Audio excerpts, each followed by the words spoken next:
एक trade decision और पूरी सोलर इंडस्ट्री में जैसे भूचाल सा आ गया। आज हम इसी केस स्टडी को समझेंगे, बिल्कुल परत दर परत, कि कैसे एक अकेली पॉलिसी रातों रात पूरे बाजार की तस्वीर बदल सकती है। 126%। जरा सोचिए, कोई चीज हम खरीद रहे हैं और अगले दिन उसकी कीमत 126% बढ़ जाए। ये सिर्फ एक टैक्स नहीं है, ये एक शॉकवेव है। और इसी एक नंबर ने हाल ही में पूरी ग्लोबल सोलर इंडस्ट्री को हिलाकर रख दिया है। तो चलिए देखते हैं हम क्या क्या कवर करने वाले हैं। शुरुआत करेंगे इस 126% के शॉकवेव से। फिर देखेंगे कि इसके पीछे अमेरिका फर्स्ट पॉलिसी का क्या रोल है। उसके बाद अनफेयर सब्सिडी के आरोपों को समझेंगे। फिर आएगी हमारी केस स्टडी की बारी, जिसमें हम सेक्टोरल फैलाव को देखेंगे। और फाइनली कंपनियों ने इस पर क्या कहा और आगे क्या होने वाला है, इस पर भी नजर डालेंगे। तो कहानी शुरू होती है 25 फरवरी 2026 को। अचानक से खबर आती है कि ट्रंप एडमिनिस्ट्रेशन ने सोलर इंपोर्ट्स पर भारी भरकम प्रिलिमिनरी ड्यूटीज लगा दी हैं। ये फैसला बिल्कुल अनएक्सपेक्टेड था और इसका सीधा निशाना थे भारतीय एक्सपोर्टर्स। अब देखिए, फोकस तो इंडिया पर है, लेकिन ये सिर्फ इंडिया के खिलाफ नहीं था। ये एक बड़ी प्लानिंग का हिस्सा था। इंडोनेशिया पर सोचिए 143% तक का टैरिफ लगा और लाओस पर 81%। तो इससे एक बात तो साफ हो गई थी, अमेरिका कई एशियन कंट्रीज को एक साथ टारगेट कर रहा था। लेकिन सवाल उठता है, आखिर ऐसा किया क्यों गया? इसके पीछे मोटिव क्या था? जवाब मिलता है एडमिनिस्ट्रेशन की कोर पॉलिसी में, अमेरिका फर्स्ट, प्रोटेक्शनिज्म। चलिए इसको थोड़ा डिकोड करते हैं। ऑफिशियली जो वजह दी गई वो बहुत सीधी है, सीधा सा फंडा, अपने यूएस सोलर पैनल मैन्युफैक्चरर्स को फॉरेन कंपटीशन से बचाओ। इसके पीछे की सोच ये है कि अगर बाहर से आने वाला माल महंगा कर दिया जाए तो लोग ऑटोमेटिकली अमेरिका में बने प्रोडक्ट्स खरीदेंगे। और ये कॉन्टेक्स्ट समझना यहाँ बहुत जरूरी है।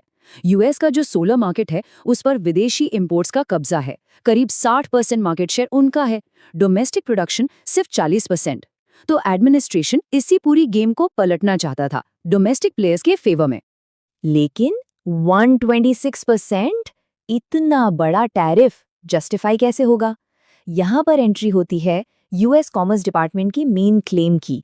उनका आरोप ये है कि विदेशी सरकारें जैसे इंडिया अपनी कंपनियों को अनफेयर सब्सिडीज दे रही हैं। इस आर्ग्यूमेंट को बिल्कुल सरल भाषा में समझते हैं। अमेरिका का कहना है, देखो भाई, एक सोलर पैनल को बनाने और बेचने का फेयर मार्केट प्राइस मान लो $100 है, लेकिन विदेशी कंपनियां अपनी सरकार से सब्सिडी लेकर उसी पैनल को सिर्फ $60 में बेच पा रही हैं। अब इस $40 के प्राइस डिफरेंस के साथ अमेरिकी कंपनियां कॉम्पीट करें तो करें कैसे? यही उनका मेन पॉइंट है। चलिए अब थियरी से निकलकर रियल वर्ल्ड इम्पैक्ट पर आते हैं। जैसे ही ये अनाउंसमेंट हुई, इंडियन स्टॉक मार्केट में जो हुआ वो एक परफेक्ट केस स्टडी है इस बात की कि ट्रेड पॉलिसीज कैसे मार्केट में एकदम से पैनिक क्रिएट कर सकती हैं। खबर आते ही एकदम से भगदड़ मच गई। जिन इंडियन सोलर कंपनियों का बिजनेस यूएस एक्सपोर्ट्स पर टिका हुआ था, उनके शेयर्स में जबरदस्त सेलिंग शुरू हो गई। मार्केट का रिएक्शन बिल्कुल इमीडिएट और ब्रूटल था। और नंबर्स खुद कहानी बताते हैं। वारी एनर्जीज एक ही दिन में 15% डाउन, प्रीमियर एनर्जीज 14% नीचे और विक्रम सोलर 8% गिरा। ये है सेक्टोरल कंटेजियन, मतलब असर एक पर होता है और फैलता पूरे सेक्टर में है। अब जरा वारी एनर्जीज पर फोकस करते हैं, जो इसके स्टडी का सेंटर पॉइंट है। उन्हें सबसे ज्यादा झटका क्यों लगा? सिंपल, उनकी टोटल कमाई का 33% यानी 1/3 हिस्सा एक्सपोर्ट से आता है और उनका सबसे बड़ा मार्केट वही अमेरिका। तो ये खबर उनके लिए सीधे दुखती रग पर चोट जैसी थी। लेकिन पिक्चर अभी बाकी थी। मार्केट के इस इनिशियल पैनिक के बाद कंपनियों ने आगे आकर अपना साइड ऑफ द स्टोरी बताया। उन्होंने ऑफिशियल स्टेटमेंट्स जारी किए।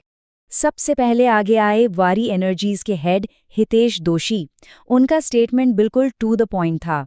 ये 126% टैरिफ हम पर लागू नहीं होगा। इस एक लाइन ने मार्केट में थोड़ी सी सांस वापस लाई।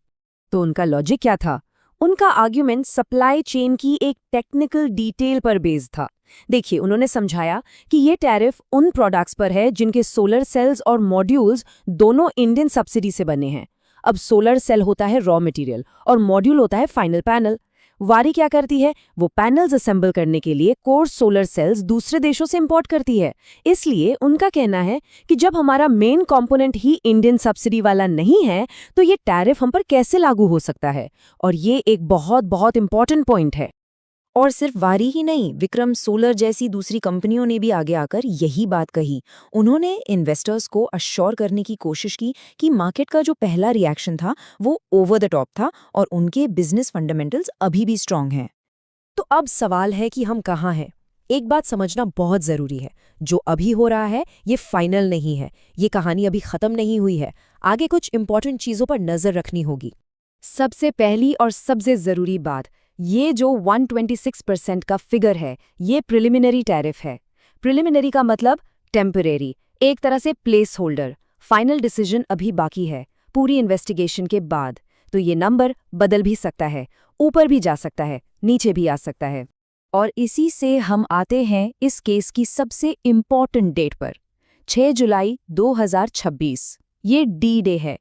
इस दिन यूएस कॉमर्स डिपार्टमेंट अपना फाइनल फैसला सुनाएगा। कंपनीज और इन्वेस्टर्स सबकी नज़र इसी तारीख पर टिकी हुई है, क्योंकि इसी के बाद आगे की स्ट्रैटेजी तय होगी। और यहीं पर यह केस स्टडी हमें एक बड़े सवाल के साथ छोड़ जाती है। जब तक फाइनल डिसीजन नहीं आ जाता, ये जो अनसर्टेनिटी का माहौल बना हुआ है, ये ग्लोबल सोलर इंडस्ट्री में इन्वेस्टमेंट को, स्ट्रैटेजी को और आखिर में क्लीन एनर्जी के भविष्य को कैसे शेप करेगी। आने वाले महीने इसी सवाल का जवाब देंगे।